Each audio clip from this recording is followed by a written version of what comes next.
नमस्कार सर्वांना, मी प्रांजली। गणपती बसले की दुसऱ्या दिवशी ऋषी पंचमी आणि तिसऱ्या दिवशी असतं ते म्हणजे गौरी पूजन, गौरी आवाहन।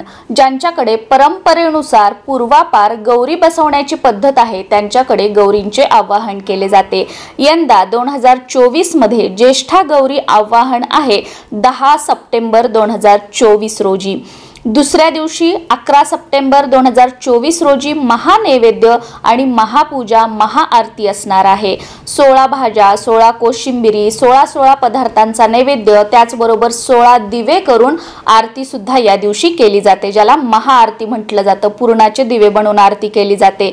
आणि 12 सप्टेंबर 2024 रोजी ज्येष्ठा गौरी विसर्जन असणार आहे। मी तुम्हाला मुहूर्त सुद्धा सांगणार आहे की आपल्याला 10 तारखेला कधी गौरी कोणत्या वेळेमध्ये आणायच्या आहेत, कोणत्या वेळेमध्ये आणायच्या नाहीयेत। कारण जेव्हा राहू काळ असतो तर त्या वेळेमध्ये गौरी घरामध्ये घेऊ नयेत किंवा त्या काढू नयेत। आणि शेवटच्या दिवशी म्हणजे 12 तारखेला विसर्जन करण्याचा वेळ काय आहे, कोणत्या वेळेपर्यंत आपण विसर्जन करू शकतो हे सुद्धा सांगणार आहे। अखंड सौभाग्य प्राप्तीसाठी स्त्रिया भाद्रपद मासात गौरींचे पूजन करतात। 3 दिवस हा सण साजरा केला जातो। या पूजेत भाद्रपद शुक्ल पक्षाच्या षष्ठीला ज्येष्ठा गौरींचे आवाहन केले जाते। दुसऱ्या दिवशी महापूजा महानैवेद्य तसेच महाआरती आणि तिसऱ्या दिवशी खीर कानवल्याचा नैवेद्य दाखवून गौरींचे विसर्जन केले जाते। आणि या दिवशी हळदी कुंकू सुद्धा केलं जातं। पौराणिक कथेनुसार असुरांच्या त्रासाला कंटाळून सर्व स्त्रिया आपले सौभाग्य अक्षय करण्यासाठी गौरीला शरण गेल्या, तिची प्रार्थना केली। तेव्हा श्री गौरीने भाद्रपद शुद्ध अष्टमीला असुरांचा संहार करून पृथ्वीवरील प्राण्यांना सुखी केले। अखंड सौभाग्य प्राप्त होण्यासाठी स्त्रिया ज्येष्ठा गौरी हे व्रत करतात। आता 10 तारखेला गौरी आवाहन करण्याचा जो मुहूर्त आहे तो या पद्धतीने आहे। 10 सप्टेंबरला सूर्य उदयापासून ते संध्याकाळी 6:27 पर्यंत कधीही आपण गौरी आवाहन करू शकतो। पण दुपारी 3 ते 4:30 हा जो काळ आहे तो राहू काळ आहे। या वेळेमध्ये गौरींचं आवाहन करू नका किंवा गौरी घरामध्ये घेऊ नका। स्पेशली आपल्याकडे बघा की 4:30 नंतर अगदी म्हणजे 5:30 ते 7:30 किंवा 5:30 ते 6:30 पावणे 7 वाजेपर्यंत गौरी आवाहन केलं जातं। कारण प्रदोष काळ सूर्य मावळल्यानंतर माता लक्ष्मी आपल्या घरात येण्याची वेळ आहे असं आपण मानतो। आणि त्या वेळेमध्ये जरी तुम्ही गौराई घरामध्ये घेतल्या तरी सुद्धा चालतं, काही हरकत नाही। फक्त दुपारी 3 ते 4:30 या वेळेमध्ये घेऊ नका, कारण या वेळेमध्ये राहू काळ आहे। आता गौरींचे आवाहन करणे, गौरी घरामध्ये घेताना काय म्हणायचं किंवा गौरींचं पूजन कसं करायचं, 3 दिवस काय नैवेद्य दाखवले जातात, ह्या प्रत्येकाच्या पूर्वीपासून अगदी गावागावानुसार, घरानुसार किंवा गल्लीनुसार ह्या पद्धती ज्या आहेत त्या वेगळ्या आहेत। या व्हिडिओमध्ये मी तुम्हाला जे सांगणार आहे ते जनरली आमच्याकडे ज्या पद्धतीने केलं जातं त्या पद्धतीने मी तुम्हाला सांगणार आहे। पण प्रत्येकाने पूर्वीपासून आपल्याकडे ज्या परंपरेनुसार ज्या काही गोष्टी केल्या जातात, ज्या विधीने केलं जातं त्या पद्धतीनेच करायचं आहे, कारण तीच पद्धत योग्य आहे। कारण आपल्या घराण्याच्या रूढी परंपरा चालू ठेवणं, त्या पुढे चालवणं आणि त्या पद्धतीने आपले जे सणवार आहेत ते आपण करणं हे योग्य असतं। यामुळे आपल्या कुळाची जी कुलस्वामिनी आहे, कुलदैवत आहेत किंवा आपल्या ग्रामदैवत कुळाचे जे दैवत आहेत त्यांचा आशीर्वाद आपल्याला लाभत असतो। तर गौरी आवाहनाच्या दिवशी जनरली काय केलं जातं मी अगदी तुम्हाला सोप्या भाषेमध्ये सांगणार आहे की कसं काय करायचं। एक परात घेतली जाते। आता बऱ्याच ठिकाणी या परातीमध्ये एखादं धान्य टाकलं जातं, स्पेशली गहू वगैरे टाकले जातात आणि त्याच्यामध्ये गौरींचे मुखवटे ठेवले जातात। पण आमच्याकडे काय केलं जातं, एक मोठी परात घेतली जाते, पितळेची परात, त्याच्यामध्ये एक नवीन ब्लाउज पीस आपलं जे असतं ना, स्पेशली काठापदराचं असेल किंवा सिल्कचं असेल तर त्याला प्राधान्य दिलं जातं, ते ठेवलं जातं। आणि त्याच्यावर थोडेसे तांदूळ, त्याच्यावर हळद कुंकू अर्पण करून त्याच्यावर गौरींचे मुखवटे जे पिलवंड आहेत, म्हणजे आमच्याकडे एक मुलगा एक मुलगी, 2 गौराई, एक मुलगा एक मुलगी या पद्धतीने आहे। तर बऱ्याच जणांकडे फक्त 2 गौराई आणि समोर एक पिलवंड असतं, बऱ्याच जणांकडे वेगवेगळ्या पद्धती आहेत। तर आमच्याकडे हे 4 ठेवले जातात आणि त्याबरोबर त्यांची हात सुद्धा त्या परातीमध्ये ठेवले जातात। आणि हे तुम्हाला देवघराच्या समोर एक पाटाभोवती रांगोळी काढली जाते, दिवा अगरबत्ती लावली जाते, धूपदीप लावलं जातं आणि त्याच्यावर ह्या परातीमध्ये हे सगळं ठेवलं जातं।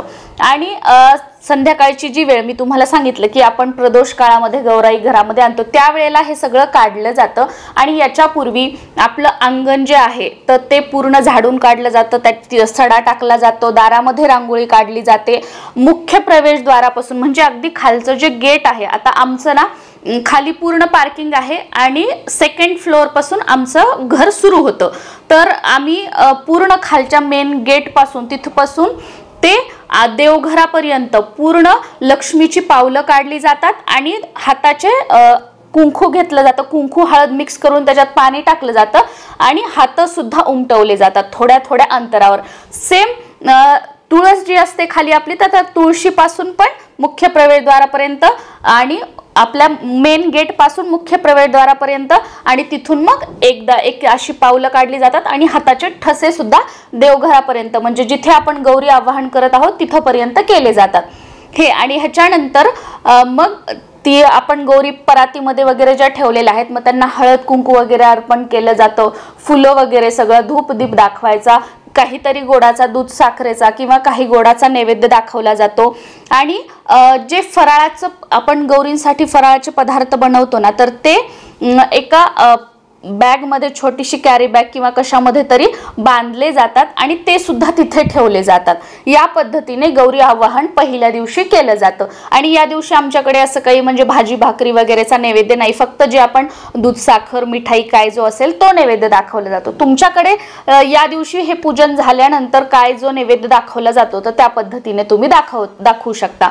आणि मग रात्री जिथे आपण गौरी बसवणार आहोत मखर वगैरे जे तुम्ही केलं असेल तर त्याच्यामध्ये गौरी उभ्या करायच्या असतात। आता इथे सुद्धा बऱ्याच जणांकडे गौरी उभ्या केल्या जात नाहीत, त्या राशीवर ठेवून पूजले जातात किंवा काही ठिकाणी खड्यांचं पूजन केलं जातं, काही ठिकाणी फक्त राशींचं पूजन केलं जातं। तर आमच्याकडे उभ्या गौरी आहेत, 2 गौराई 2 पिलवंड या पद्धतीने। तर मग आम्ही रात्री एक 12 12:30 1 वाजेपर्यंत सगळ्या गौरी वगैरे लावून होतात। ज्या पद्धतीने तुमच्याकडे गौराई बसवण्यासाठी साचे असतील त्या पद्धतीने त्याच्यामध्ये। आणि आमच्याकडे इथे एक पद्धत आहे, गौराई उभ्या करताना जी ज्येष्ठा गौरी आहे, एक ज्येष्ठा गौरी असते आणि दुसरी कनिष्ठा असते, तर ज्येष्ठा गौरीचा जो साचा असतो तर त्याच्यामध्ये आमच्याकडे फराळाचे पदार्थ टाकले जातात। म्हणजे मी तुम्हाला आता पूजा करताना सांगितलं ना, आवाहन करताना की एका कॅरी बॅग मध्ये फराळाचं बांधलं, तर ते त्यांच्या पोटामध्ये जी आपलं उभं हे असतं ना ज्याच्यामध्ये धान्य भरतो आणि त्याच्यावर आपण